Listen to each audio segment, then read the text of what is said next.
গর্ভবতী মহিলাদের জন্য যা করণীয়। যদিও সূর্যগ্রহণ একটি প্রাকৃতিক ঘটনা, আমাদের প্রকৃতিতে এ ঘটনা স্বাভাবিক হলেও ধর্মীয় দিক দিয়ে গর্ভবতী মহিলাদের এ সময় কিছুটা সতর্কতা অবলম্বন করা জরুরি, যাতে তার অনাগত সন্তান সুস্থ ও স্বাভাবিক থাকে। মনে করা হয়, গর্ভবতী মহিলারা এই গ্রহণের সময় যদি বাইরে বের হন, তাহলে তা নিঃসন্দেহে খারাপ ঘটনা তাদের পক্ষে। গর্ভাবস্থায় সূর্যগ্রহণের প্রভাব এটা বিশ্বাস করা হয় যে প্রত্যাশিত মহিলাদের সরাসরি গ্রহণের দিকে তাকানো উচিত না। এতে গর্ভাবস্থায় গর্ভপাত হতে পারে বা সন্তান বিকৃতির সঙ্গে জন্ম নিতে পারে। সূর্যগ্রহণকালে গর্ভবতী মহিলাদের জন্য সতর্কতা। সমস্ত গর্ভবতী মহিলারা এই প্রশ্নটি মনে রাখেন, গ্রহণ কি গর্ভধারণকে প্রভাবিত করে? বিজ্ঞান কিছু বিশ্বাসকে ফিরিয়ে আনতে পারে, যদিও কিছুর কোনো বৈজ্ঞানিক ভিত্তি নেই। কিন্তু এখানে সূর্যগ্রহণের সময় গর্ভবতী মহিলাদের জন্য কিছু সতর্কতা রয়েছে যা অবলম্বন করতে হয়। বাইরে যাবেন না, সরাসরি সূর্যের দিকে তাকাবেন না। একটি গ্রহণকালে ঘুমানো এড়িয়ে চলুন।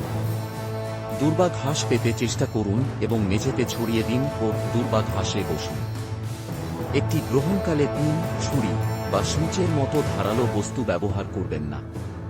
গ্রহণকালে খাবেন না, পান করবেন না বা রান্না করবেন না।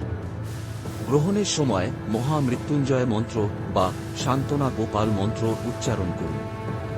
গ্রহণ শেষ হওয়ার পরে স্নান করা পরামর্শ দেওয়া হয়।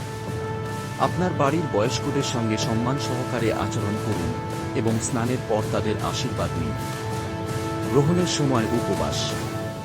গ্রহণের দিনে কিছু বুনন বা সেলাই না করা। আগের দিন রান্না করা হয়েছে এমন কিছু জিনিস রান্নাঘরে না রাখা। কাঁচি এবং ছুরির মতো ধারালো বস্তু ব্যবহার করবেন না। ক্যাট এবং ফ্লায়ের মতো বাড়ালো যত্ন ব্যবহার করবেন না। দিনের বেলা সূর্যের আলোর রশ্মিতে উন্মুক্ত হবেন না। সূর্যালোক এড়াতে ভারী পর্দা টানা উচিত এবং জানালা খবরের কাগজ দিয়ে আচ্ছাদিত করা উচিত। গ্রহণের সময় ঘরের বাইরে যাবেন না। শাস্ত্র বলছে, গর্ভবতী মহিলারা যেন এমন দিনে থাকেন বাড়ির ভিতরে। সূর্যগ্রহণ ও স্নান। সূর্যগ্রহণ ঘিরে স্নান। সূর্যগ্রহণ ঘিরে করণীয়ের মধ্যে থাকছে স্নান। শাস্ত্রজ্ঞদের মতে গ্রহণের সময় স্নান করে, তবে এই সময়ের মধ্যে কোনো মতেই খাবার খাওয়া বা রান্না করা উচিত নয় বলে দাবি শাস্ত্রজ্ঞদের। সতর্কতা অনুসরণ করার সময় মনে রাখার জিনিস, এটা খুব সম্ভব যে আপনাকে গ্রহণের সময় খাওয়া বা পান করা এড়াতে বলা হবে।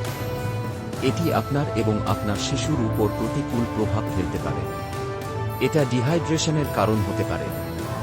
গ্রহণের সময় এবং আপনার প্রবীণদের বিভিন্ন বিধিগুলি মানার সময় অপ্রয়োজনীয় নিয়মগুলি আপনাকে উদ্বিগ্ন এবং ভীত করে তুলতে পারে।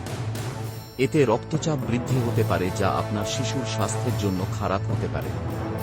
গ্রহণের সময় সতর্কতা অবলম্বন করার সময় আপনি নিম্নলিখিত লক্ষণগুলি দেখছেন কিনা তা নিশ্চিত করুন। মাথা ঘোরা, গুরুতর মাথা ব্যথা, অচেতন হওয়ার মতো অনুভূতি, অম্বল বা বদহজম। গ্রহণ এবং প্রচলিত ধর্মীয় মিথোলজি আমাদের এই বিশ্বব্রহ্মাণ্ড কথা জানা অজানা রহস্যে ঘেরা। সৃষ্টির পর থেকে প্রতিনিয়ত আমরা ছুটে চলছি অজানাকে জানার উদ্দেশ্যে। ঘটে চলছে নিত্য নূতন বিস্ময়কর ঘটনা। আর যার সবকিছুর কেন্দ্রবিন্দুতে রয়েছেন একজন, যার আদি নেই, অন্ত নেই, কখনো নিরাকার আবার কখনো সাকার রূপে বিরাজমান, যিনি হচ্ছেন স্বয়ম্ভূ ভগবান বা ঈশ্বর। গ্রহণের সময় যেসব খাবার খাওয়া নিরাপদ, সূর্যগ্রহণ হোক কিংবা চন্দ্রগ্রহণ, যে কোনো গ্রহণ নিয়েই মানুষের মনে আজও নানান ধারণা বা বিশ্বাস প্রচলিত রয়েছে। তাই গ্রহণের দিনগুলিতে মাঠাকুমাদের কিছু বিশেষ নিয়ম, যেমন খাবার না খাওয়া, বাইরে না বেরোনো, রান্না না করা ইত্যাদি মেনে চলতে হয়। কারণ অনেকের বিশ্বাস অনুযায়ী গ্রহণের সময়টি খুবই অশুভ।